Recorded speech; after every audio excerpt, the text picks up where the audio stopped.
Welcome, folks. We're back here today. We're gonna maybe have a little sequel episode here, but don't stray away if you haven't seen the original, which I'll mention in a second. But I want to ask you guys a question. How often are you wrong? Are you wrong all the time? A little bit of the time? When you're wrong, are you excited to be wrong? Is it fun? Is it elucidating? Maybe for the first time in my life, I've been wrong. No, I'm kidding. For the first time in my life, I think I've been unbelievably excited to be wrong, and I'm going to explain that in a second. Because we're going to look at a sonnet by Greville from Calica, or Salisa. I'm not sure the pronunciation, but it is a sonnet sequence from the early 1600s or late 1500s, and it may very well have a poem that some people say is by Edward de Vere. Stay tuned.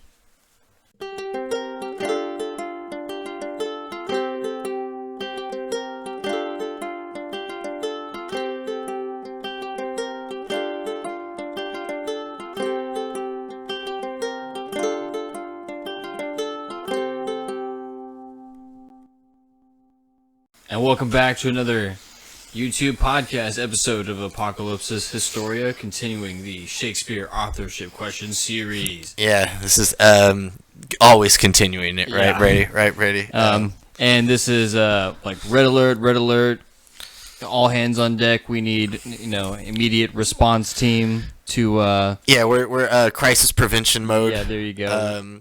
If we had a bigger, better team and had a whole social media output and all that kind of stuff, we might have, had this out 2-3 weeks ago when we released the video that we're responding to, because a few weeks ago we put out an interesting video, maybe less than 2 weeks ago. Let's see, what's it say? 13 days ago, so just under 2 weeks ago. It says Sidney and de Vere Dream Team.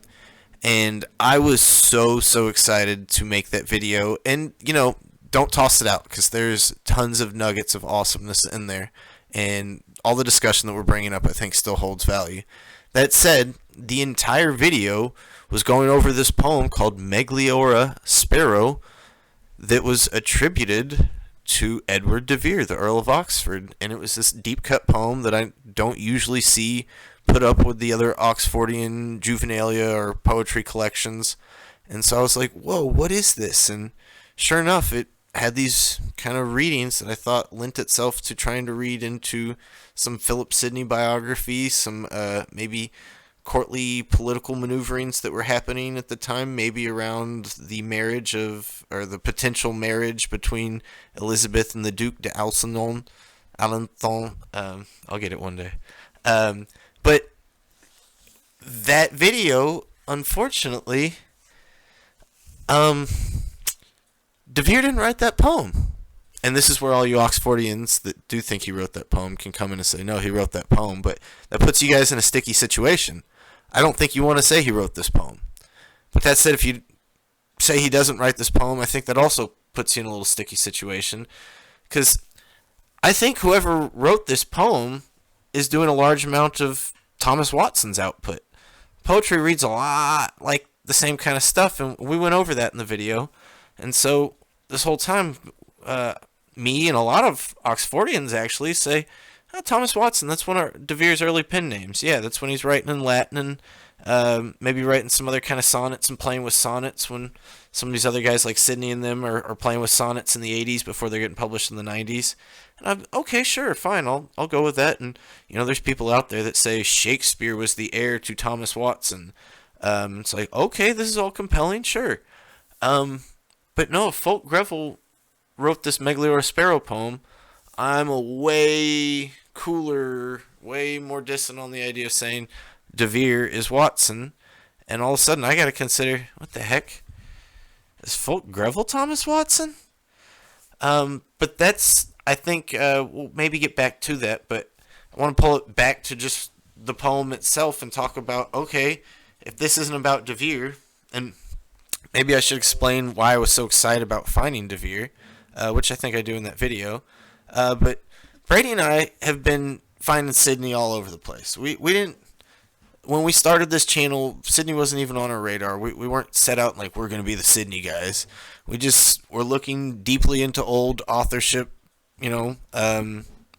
analysis, old authorship, scholarship, going into the 1800s and just some of the big essays. Looking for some of that inspirational lineage or Yeah, spiritual see where the train of thought's coming Yeah. from, and just what were the options of thought, and like how far or close were those people? Like, when you go back to the 1800s, you think, oh, these guys are going to be idiots and they're not going to know their head from their butt because it's the Stone Age, and in some cases that's totally true. In other cases, though, it's like, oh my God, these guys are exceptionally sharp, and I think that opened our eyes to a lot of different potential candidates, despite the fact that De Vere seems to have so much going for him. Bacon seems to have a lot going for him. Marlowe seems to have some stuff going for him. So it's like, well, we still got to go see what all the options were. We did, and as we were looking into stuff, Sidney pop up every now and then. And this one guy, John Stotzenberg, a judge from the early 1900s. He said, guys, like, I don't even know how to explain this, but clearly Sidney is writing a big chunk of the sonnets. He's like, I'd maybe like to say Sidney's also writing the plays, but it's got to be physically impossible, right? He's got to be dead, right? And, that opened my eyes to maybe saying, okay, is it possible that Philip Sidney's writing some of this, and some of this is coming out before he died? Or crazy possibility, but is Philip Sidney not dead? Like, I know that sounds crazy, but then you go and look into Philip Sidney, and Philip Sidney's actually the son-in-law of the guy that's in charge of the entire Secret Service. He's like the spy master is what they call him, head of the CIA, MI6. And to be fair, you're not even the first person to suggest a fake death, because people already insinuate Marlowe, whoever Marlowe may be, that Marlowe went and faked his death to do such an endeavor, right? So it's already in the mainstream's, willingness to believe of something like that nature, right? But like we've sort of pointed out, dude, all the logistical possibilities to pull that off is kind of perfect around Sidney, like you just said. And it's not around Marlowe. He's got the NSA, CIA as his father-in-law. Yeah, who goes bankrupt, putting on Philip Sidney's funeral. Which keep that phrase in mind, folks. Just keep that phrase, that the guy that's in charge of all the spies, stealth reconnaissance, any of that stuff, that's Francis Walsingham. That is Philip Sidney's father-in-law, which, by the way, Philip Sidney's wife, Francis Walsingham's daughter of the same name, Francis Walsingham, him and his wife, they're not in love and they don't get along. That's like well documented. She'd go off shopping and he'd be like, all right, fine, go. I'm going to go in the corner and write, or I'm going to go do some political dealings or something. Just go, get away from me. They were not into each other, and quickly after he died, she gets with Robert Devereux and becomes the Countess of Essex and all that. And so I've always wondered, is their marriage like a political arrangement? Clearly, he's still in love with Penelope Devereux. He's not into Francis. Why is he married to Francis Walsingham in the first place? Well, maybe perhaps the connections to Francis and Francis Senior's connections to Philip, or vice versa. They need to connect the Walsingham circle with the Leicester circle in a sense. And so those two are married. Then, we get Philip Sidney going off to war and dying. But there's some other weirdness that may suggest he's not dead. All that said, this whole time, Brady and I have just been trying desperately to find any connection between Sidney and De Vere. Because clearly, De Vere's got his own little writing circle with the University Wits and Fisher's Folly crowd in the 80s. Sidney's clearly got his own writing circle with the Areopagus group. What's the connection between the two? Is there a rivalry? Is it kind of competitive rivalry? Is it like hatred? Or are they even on each other's radars? Like, what is going on? And there are people that seem to have some overlap, including Thomas Watson.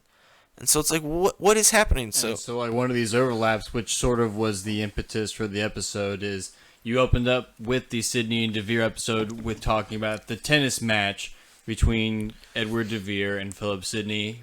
But to bring it back to what we're talking about here, that whole account comes from none other than Folk Greville. Right. So who we just have now cleared up the misattribution for the Megliora Spero poem, essentially. Right. Now, we've already talked about maybe some of that weirdness, the connections between Greville and DeVere now. Like people always say, oh, Greville is clearly part of the Sidney Circle, so he clearly hates Oxford. They hate each other. That the tennis match stuff, either it is exactly true because that's exactly what they think of Oxford, or that it's some kind of propaganda against Oxford. But here's a weird, fun little fact. Folk Greville becomes Lord Brooke or Baron Brooke. When he becomes that, he gets enough money to go buy himself a little mansion, a little house, a little country house. And who does he buy it from? None other than the Earl of Oxford. So, I don't know, if you hate the guy, would you want to go buy his old house? Unless you only do it to rub it in his nose. I guess, but if, that guy's down on his luck or something, maybe. Yeah, that's a good point. A power move, I could see. And, to be fair, maybe this is after he's dead, but still, I think that's a... And we've already pointed out, even between DeVere and Sidney, that DeVere's daughter marries Sidney's nephew? Yep. Was that how it goes? Susan marries Philip. So, just a generation later, there must be some sort of reconciliation there. Otherwise, Christmas would be really awkward. Right. Well, and it's like, no, Sidney's dead and DeVere's dead by the time Susan and Philip are married and all that. If your dads both outwardly, publicly don't like hated each other, how is your family getting together? I don't know. Oxfordians chime in, Stratfordian, good luck. These families outwardly hating each other, and the daughter and the son getting married. Is that in a play or something? Is that from a play? Oh wait, that's Romeo and Juliet. So I'm not saying that that's what Romeo and Juliet's based on, but there may be something to this whole factiousness, which, from our last video, if you've watched it and remember the opening of this Megliora Spero poem, which we will show in just a second, aka Sonnet 29 of Calica, or Salissa, it opens with factions that ever dwell at court. And so clearly there's some kind of factiousness going on, and clearly we do have two sides. And I've been reading a lot of essays. I won't drag them too much into this, but it's maybe starting to help possibly outline what some of these factions are in the dramatic circle, and how they relate to political dealings of the country as a whole, and basically gets into, maybe Essex circle versus Raleigh circle, that kind of stuff. But I'm continually trying to find, what are these factions? Are they actually opposed to each other? What are the groupings? When there's more than two factions, how does a tripartite relationship look like? What does that look like? How multiplicitous does it get? All those kinds of things may help, give a little context to some of these lines and phrases and passages in these plays where it's like, man, it feels like they're trying to say something, but I don't know what. And, that said, you want to dive in here? Yeah. So, we want me to pull up the Greville poem? Let's pull it up. So, to be fair, this is not the same exact poem that we read in the other video. One word has been changed. We no longer have Joan or Saint Joan at the end. We now have Myra, which, is a super, super on the nose anagram for Mary. So, I haven't tried to make this reading, but just looking at the word Myra, that's Mary. So wonder if that fits in for Mary Sidney. Maybe. But here we go. Faction that ever dwells in courts where wit excels has set defiance. Fortune and love has sworn that they were never born of one alliance. Cupid that doth aspire to be god of desire swears he gives laws, that where his arrows hit some joy, some sorrow it, Fortune no cause. Fortune swears weakest hearts, the books of Cupid's arts, turn with her wheel, senses themselves shall prove, venture hath place in love, ask them that feel. This discord it begat atheists that honor not nature, thought good, fortune should ever dwell, in courts where wits excel, love keep the wood. Thus to the wood went I with love to live and die, fortune's forlorn, experience of my youth, thus makes me think the truth in desert born. My saint is dear to me, Myra herself is she fair and true, Myra that knows to move, passions of love with love, fortune, adieu. Okay, so in our first video, I was trying to make a reading that, yo, guys, this has got the word love all in it. And we have fortune and love, like, juxtaposed against each other. And in the copy we read, it had some of these names capitalized. Like, in that fourth line there where you see fortune and love, love was capitalized. And so this printing doesn't distinguish that. But that other printing did. And anytime you get that capital name or that capital letter, it's like, okay, this may be a stand-in for an idea or even a person or a place or a thing. And so Fortune and Love, that's a pretty easy giveaway. That's Penelope Rich, and that's Philip Sidney. Fortune being a play on the name Rich, Love being a play on the name Phil, as in the Greek word for love. And so they were never born of one alliance. So Fortune and Love can't be together. Because of faction and court. Cupid, that doth aspire to be god of desire, that's either Robert Lester or William Cecil, the big male power broker of this Elizabethan era. And he swears he gives laws and that, whatever happens, you have to deal with it. This isn't Penelope's fault. This isn't even really his fault. This is just what you have to deal with. I have to do these things because I'm Cupid. I'm a god. I have laws. And then Fortune swears weakest hearts the books of Cupid's arts. And so Penelope knows that, anybody that's following Lester or doing Lester's bidding, weakest hearts. They don't understand love. Turn with her wheel to play on Fortune's wheel, being how fate plays out. And so these people that are maybe doing the bidding of Cupid or help turning Fortune's wheel, and she has to just deal with that fate. Senses themselves shall prove, venture hath place in love, ask them that feel. The last two lines, a little tough. Venture is probably a stand-in for another person. I wouldn't know exactly who that is or what that reference is. We still got to get our cast of characters a little wider and wider. But then we get the next sets of stanzas where he says, "This discord, it begat atheists that honor not." I wonder if that's maybe a double reference, like one, like Folk Greville. It's noted that when he starts writing poetry, he's writing with all these like Neoplatonist ideas, and it's very philosophical, but like as he gets older and keeps writing poetry, it just gets like really cynical and disillusioned and like really critical of all these institutions. And like that's mirrored with this idea of this discord, it begat atheists that honor not. Like, you've broken me and disillusioned me into this horrible, and like, I don't know, some of us have maybe gone through that being Shakespeare doubters ourselves. And then he said that honor not nature, thought good. So it said that this discord begot atheists was thought good. Fortune shall ever dwell in courts where wits excel, love keep the wood. So Penelope Rich going to stay in court. Philip Sidney has to go away. And then he says, "Thus to the wood went I with love to live and die."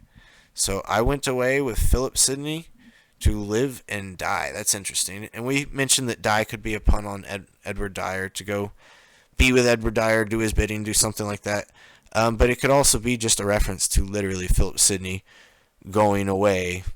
What's that Cat Stevens song, Father and Son? I have to go away. Sorry, big Cat Stevens fan.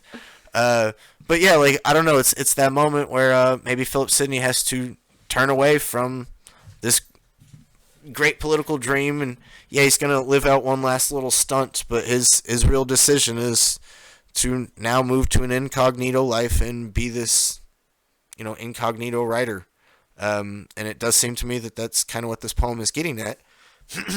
Now, I've never been so excited to be wrong before, because, yeah, as much as I want to connect, I desperately want to connect DeVere and Sidney. Like, that's a big thing we're trying to do. We're not trying to cut out Oxfordians. We're trying to definitely figure out where they fit, But at the same time, like, that reading, I as much as I liked it, I don't know how easily it could have been validated. There's not much out there with DeVere and Sidney. Whereas if I make a reading about Sidney in this poem, it's like almost immediately validated. Like this is by Fulk Greville. That's what Fulk Greville does. That's who's with Sidney. People will admit that Fulk Greville's poetry is heavily influenced by Sidney, especially his earlier stuff. I could see people even suggesting Philip Sidney's writing some of it. It's not great, but like we said in our last video, this isn't supposed to be great. This isn't supposed to be this great, flowery, beautiful poem. This is all like almost like documentation of, secret, instant messaging, Yeah, this is a way of sending political tweets to the people you want to see it, you know? And it's still sort of burn the Snapchat after thinly veiled, such that if you get in trouble, you're like, look, I said Cupid and Myra. I don't know who you're talking about. Right. You were talking about Mary, Sidney, and Lester. Like, Cupid and Myra. You're crazy. I don't know. So I think that I don't know. If we're able to this quickly read Sidney into one of these sonnets. Well, now, do you think you can do it again? And as you just noticed... can I just... do one more? Yeah. Can we just do it on the fly? I don't know. So, we're still in Fulk Greville's Calica. So, let's go to 31. And let's just see if, Chance literally just did this on the spot right before we hit record. And we were like, all right, let's get recorded now. But, let's just, let's take it for what it's worth, weigh on its own merit. And see if it rings true to you. So here we go on the right side here, 31. Good fellows, who men commonly do call, those that do live at war with truth and shame. All right, pause real quick.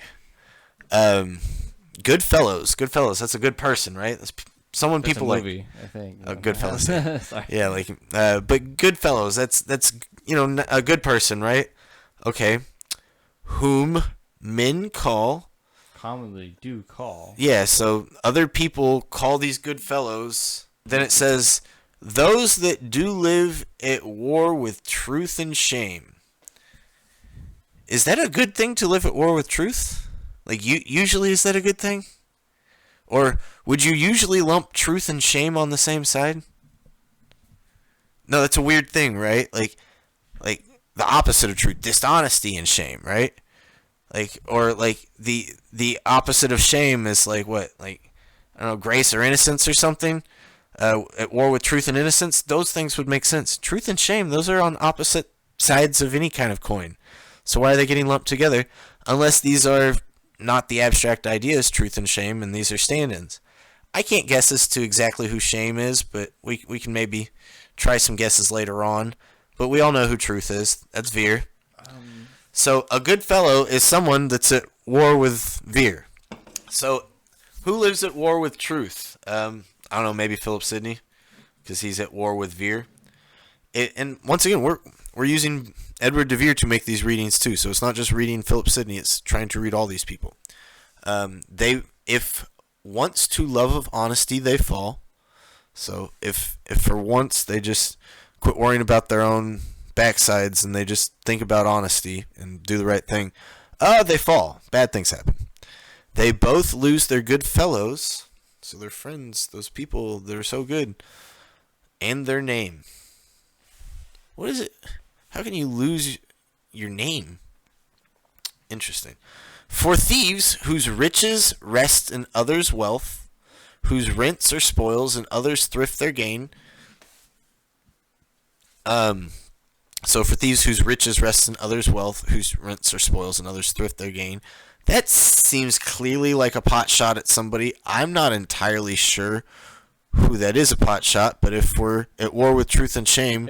For me, it seems like whose riches rest in others' wealth. That kind of seems like a nepotistic jab to me, It's like, oh yeah, this guy's rich, but it's really because of someone else's wealth, like daddy or something like that. Or married into money sort of thing as well. Okay, yeah, same thing. Whose rents are spoils, so they've stolen it, and others thrift their gains. So then someone else is also conning them too, or also just yeah. Or it's maybe this is just a straight up jab at saying you're making all your money off of new age darn new money commercialism, mercantilism. It could just be something like that. But this could be a jab at any one of these earls, right? But this next line.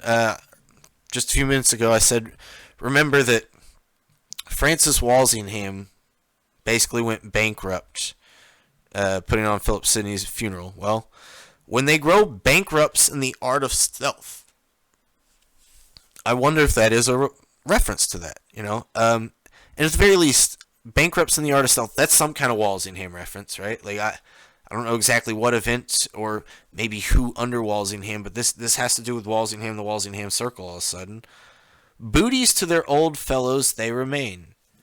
And so booties, I'm assuming means a prize or a token.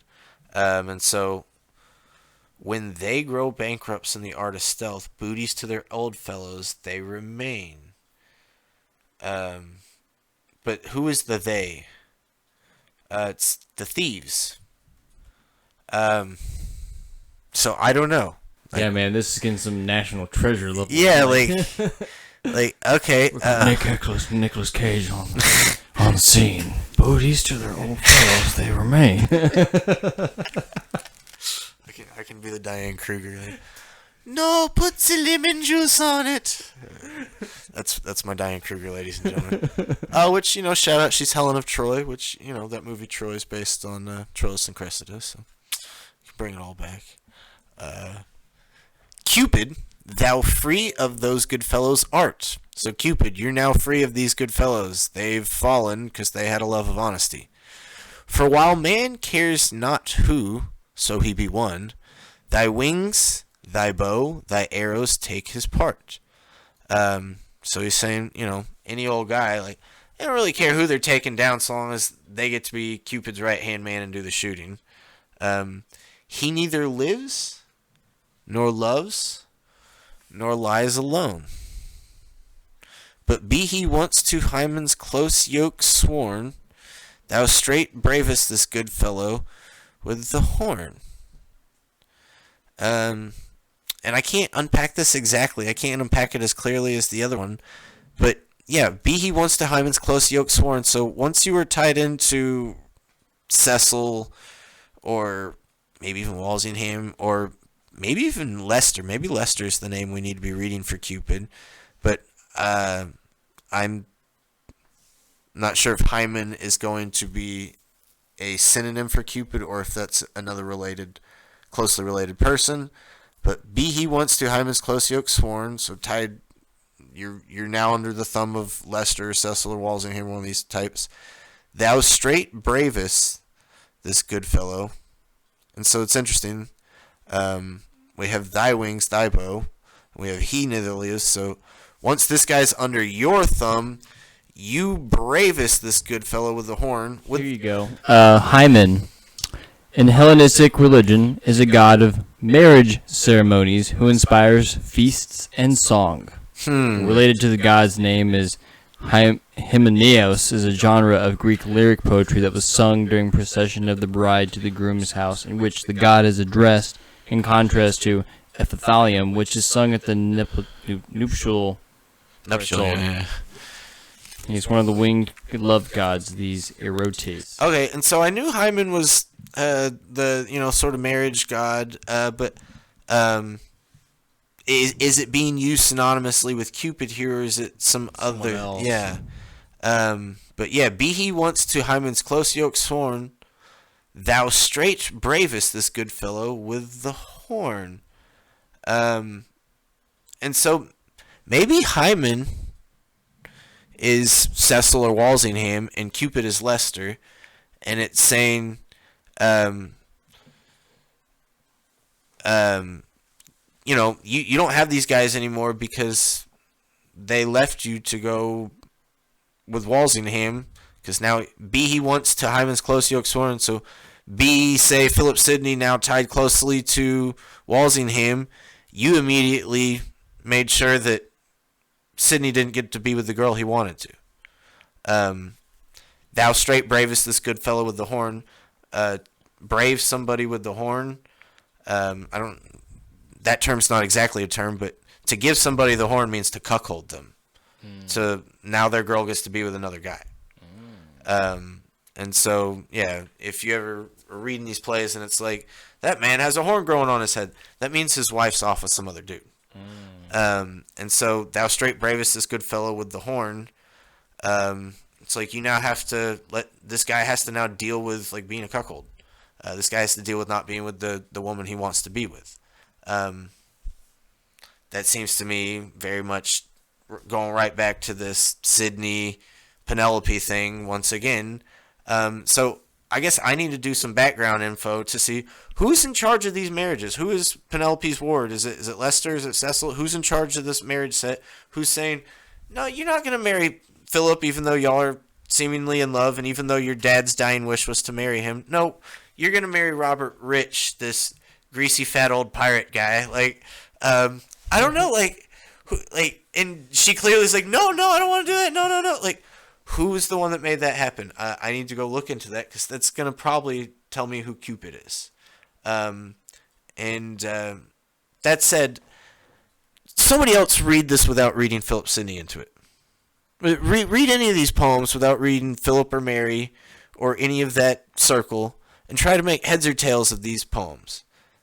They're gobbledygook. They're meaningless. Yeah, I would even like, even just a honest, earnest Oxfordian to come through and read it and have their take about, if they can do all that stuff with everything else, what say you about something like this? Right? Yeah. You're able to do with Oxford stuff. Can you come use your magic powers biased with our guys? Yeah. If we're being biased, what exactly do you see out of this? Yeah. I don't want to make any mean jokes, but no, but I think you're getting at a good point that this is sort of what we're getting at, and what's that the David Chandler article, the future Shakespeare video we've got, where it's like, look, you Oxfordians have gotten really good at finding little De Vere biography and stuff like that. Like, can you widen this technique beyond just finding De Vere to do some other stuff with it? And that's maybe what me and Brady have been trying to do. Is like, okay, we see what you Oxfordians are doing. Can we do that with a bunch of people at the same time and maybe get a wider context? And I can understand if Oxfordians don't want to go look at Fulk Greville's deep cut sonnets, but it is interesting maybe because one of them does get mixed up to be said to be De Vere's. So I don't know, maybe go look at them. Does this all feel like, a lot of people on Oxfordian and Baconian accounts think that their guy wrote a bunch of people's works, and so it's like, is this some of that extra pseudonymity? I don't know. I would like some Oxfordians check this out. That said, we're sitting here making it like they're the bad guys. Our best commenters are definitely of Oxfordian leanings, and they're the ones that have pointed this out and said, "Hey guys, awesome video, but heads up, this is Fulk Greville," and it's like, I was joking.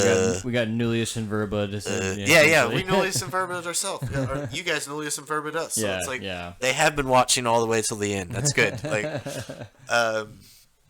That said, I think we can probably wrap this one up pretty quick because we didn't want to go too far into this. That said, somebody else go start reading Fulk Greville sonnets and start picking up some Sidney biography, because clearly this is all wrapped up into that. And what's nice is that it actually does kind of follow with some of the narrative that we do have. Yeah. Like you said about the whole marriage thing and who actually marries what. We actually have that, so now we maybe have that on the ground, personal. Yeah. It's not a diary entry, but it's getting some kind of reaction. A little bit of intimacy with the first-hand accounts with some of the stuff. Getting our Twitter feed or X feed or Musk Instagram feed or whatever it's called these days. Maybe, Exactly. The DM. Yeah. As the kids call it.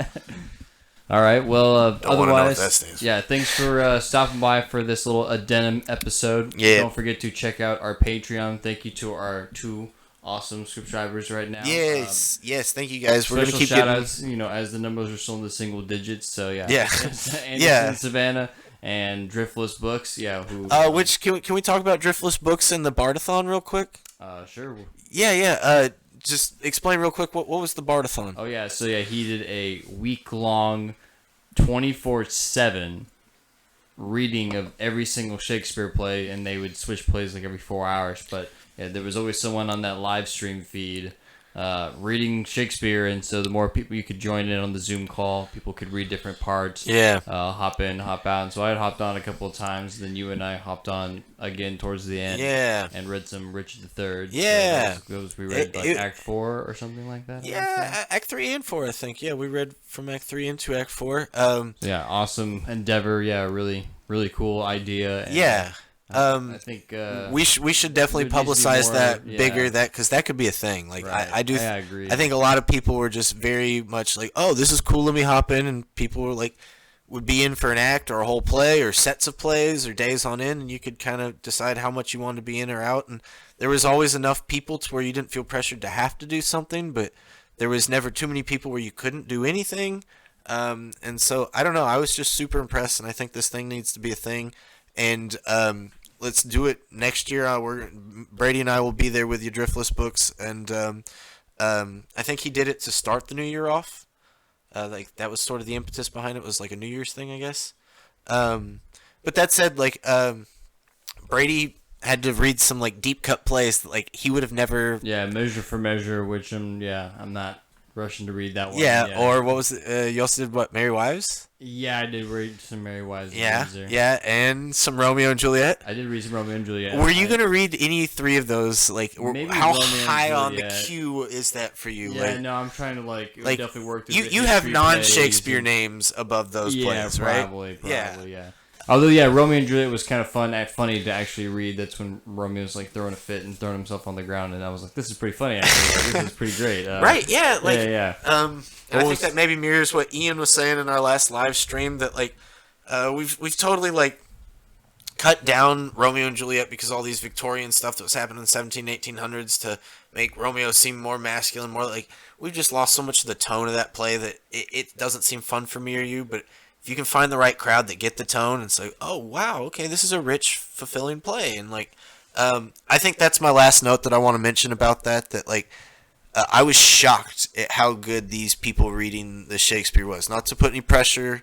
If you ever want to go do something similar, don't worry if you're not as good as the other people. Brady and I, we think we're pretty good at reading. But then, yeah, there's some people in there that, like, they had teleprompters or something because there was no book in front of them. And they were just saying the lines, and there was one guy that like he must have the worst agent on the planet because that guy should be starring for the Royal Shakespeare Company. I forget the gentleman's name, but the older fellow with the glasses that had that. Oh, he had this accent and he was doing the leads. If you want to see our reading of the Shakespeare stuff, I'll put the whole thing on our Patreon, so you can there you check go. that out. Yeah, if you want to go Yeah. watch us do the thing with Driftless books. I think that'd be cool.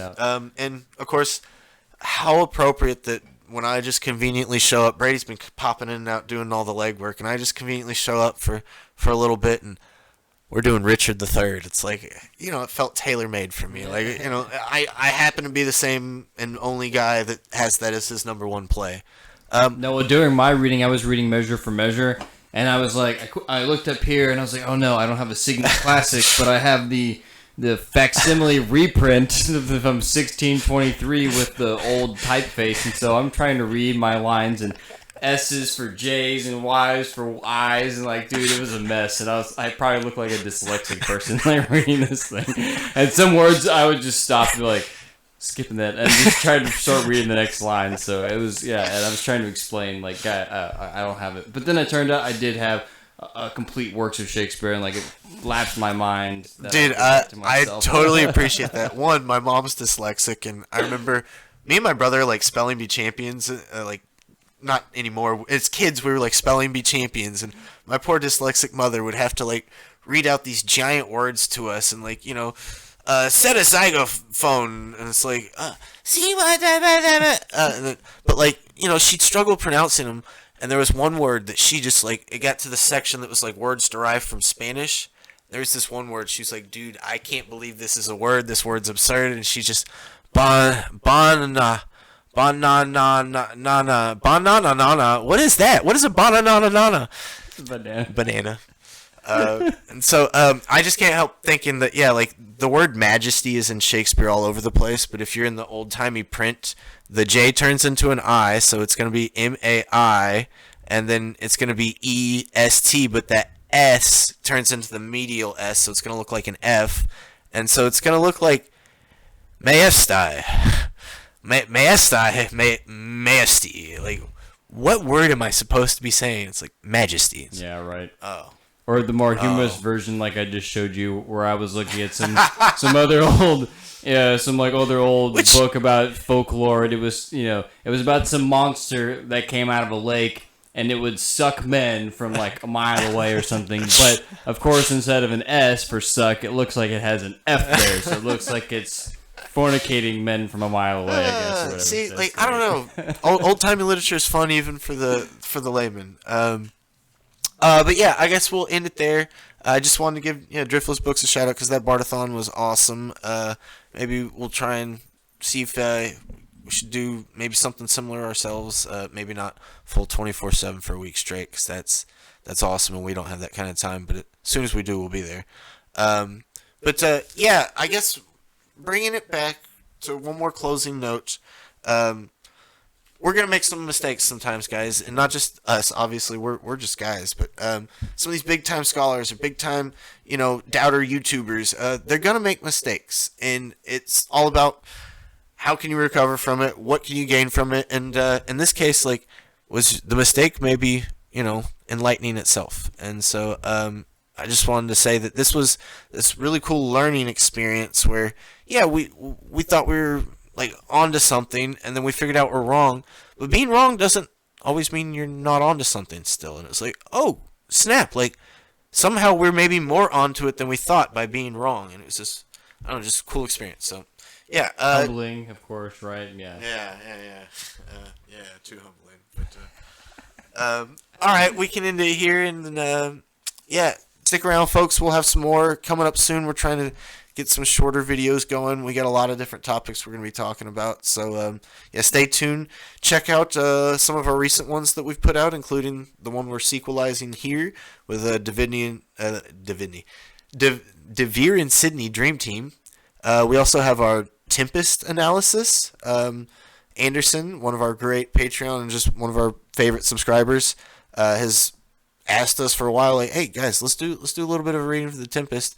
And Brady and I will probably in the future do some more analysis on the Tempest because that turned more into a review than straight analysis and commentary. But it does still have plenty of that, and there's more of that to come. And I think as we read more plays, we can bring that commentary back in comparison. I contrast. kind of read some of the stuff from the 8 books, and it was just we were tying in some of the social political atmosphere at the time, and maybe who were some of these people in real life being like we said, maybe Prospero is a stand-in for D, but we were both kind of agreed that we had more work to do as far as a lot of more biography to absorb before we could kind of, or even style like you're kind of doing, really tell like what is the whole breakdown of the play itself. We're gonna end this video in 1 second, but I do want to bring this up just because we're on the Tempest right now. I've been reading all sorts of essays about all sorts of stuff, but they all seem to oddly be coming back to the history plays, that like it's all just about the Oldcastle plays, whether it's Sir John Oldcastle or Henry IV Part 1 Part 2 or Henry V or the originals that's based on, or Henry VI or the originals that those are based on, or the Richard plays, like all this or Edward III, like it all seems to be coming back to these, and like somehow like a linchpin in all of that is Sir Thomas More, and it's like, wait a second, you mean the play that's like the video, our second most popular video is over? Like, yeah, that's Sir Thomas More. And it's like, wouldn't you know? Like that's sort of this weird linchpin, and it just so depends on when is Sir Thomas More happening. Not just the editions, but the original version of Sir Thomas More. And all these kind of mainstream Orthodox scholars are like, I think the original's from like 1593? And they kind of weakly say it, but they're all kind of saying the same thing. It's like, wait, what the heck's that about? And this one that I'm reading is maybe suggesting that Sir Thomas More may have been like the hump that broke the camel's back for whatever reason, and may have shut down like Lord Strange's men, and may have even gotten Marlowe killed, and Kidd killed, and maybe even Lord Strange killed. And it's like, what is happening? But also remember, this is exactly when Shakespeare, the name, pops up for the first time of Venus and Adonis. This is, when the plays are closing. This is right after Green dies right after Watson dies, right before Peel dies. Nash isn't going to disappear too much later, so it's like something is going down. So there's definitely something to this idea. A lot of movement, yeah. But I just wanted to bring all that up. I'm not going to go into that whole essay. We could talk about that for 5 hours. But it brought up a weird fun fact that, like, Sir Thomas More has the occurrence of the word strange at a much higher rate than some of these other history plays. And this guy was just saying, well, that would make sense if Sir Thomas More is being played by strange as men. And sure enough, he went back and looked at some of these other ones that are famous for being played by strange as men, some of the Marlowe and Green plays, like Edward II, and he's like, huh, that also has a higher occurrence of the word strange than non-strange plays, than plays not by Lord Strange as men. And so he went back and looked at Shakespeare's to compare and contrast Sir Thomas More versus other Shakespeare, and sure enough, it's way higher in More than it is in other Shakespeare, and it's like, huh, so maybe Shakespeare, because some people are trying to argue that Shakespeare wrote the original of Sir Thomas More, not just Hand D, but that he wrote the part that Hand S is copying.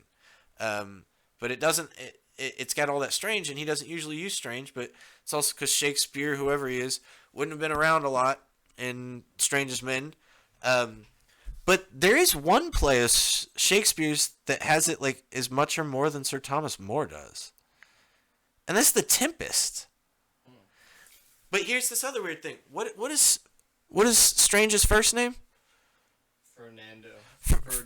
Yeah, Ferdinando. And this also relates back to the De Vere's Sidney Dream Team video, because at the end we talked about the Thomas Watson acrostic, and at the very end it says FS, and so we're like, Ferdinando Stanley. What the heck? And so yeah, Ferdinand. Well, sure enough, in a lot of these plays that have the occurrence of strange, there's a main character named Ferdinand.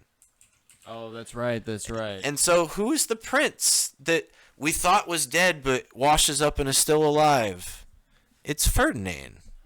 And it's like, what in the heck is going on?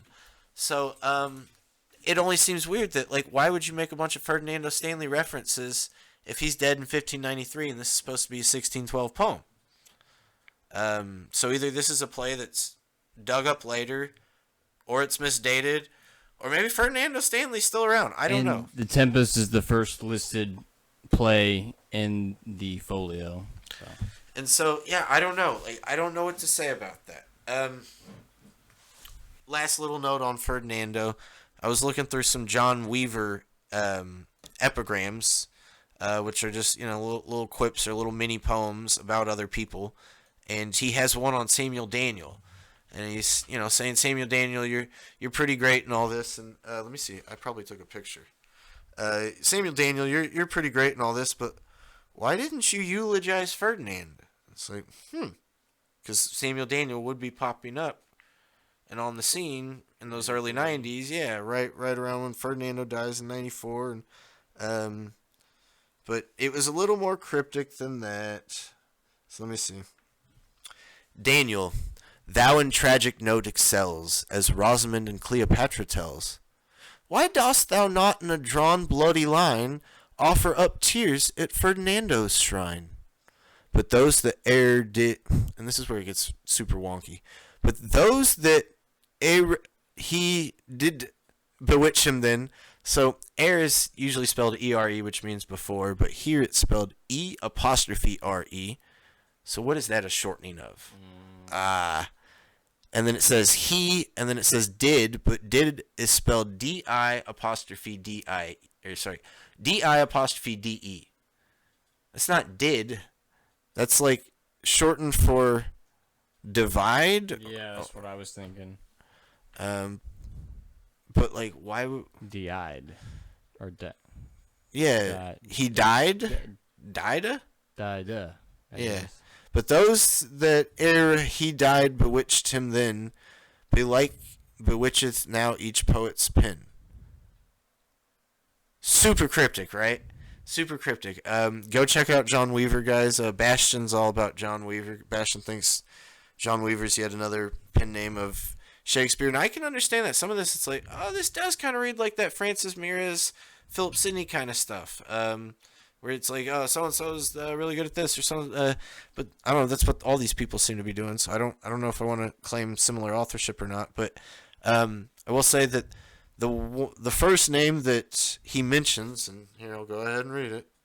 The other John Weaver epigram to Michael Drayton. The peers of heaven kept a parliament, and for wit's mirror Philip Sidney sent, to keep another when they do intend, 20-1 for Drayton they will send, yet bade him leave his learning, so it fled, and vowed to live with thee since he was dead. Like, so unbelievably cryptically suggestive, like, all about death and Sidney and somebody being there, but Sidney being gone, but somehow still being able to decide stuff from death, and like, what the heck is going on? And sure enough, it's not just with any random poet. It's with one of these, basically one of the two biggest that we've linked with Sidney is Daniel and Drayton. And like, once again, somebody's linking up Drayton to Sidney, Drayton to Sidney. I'm not going to totally unpack this here now, but clearly there's some iceberg underneath that we can all start to try and unearth and dig and discover. But yeah, I wanted to bring all that up as food for thought because I thought it was all relevant. And it goes back into making these weird kind of Philip Sidney readings and these folk Greville poems. So yeah, you want to sign out and call it a day here? Yeah, like a good old Harry Potter kind of sound and spell. Nullius in verba.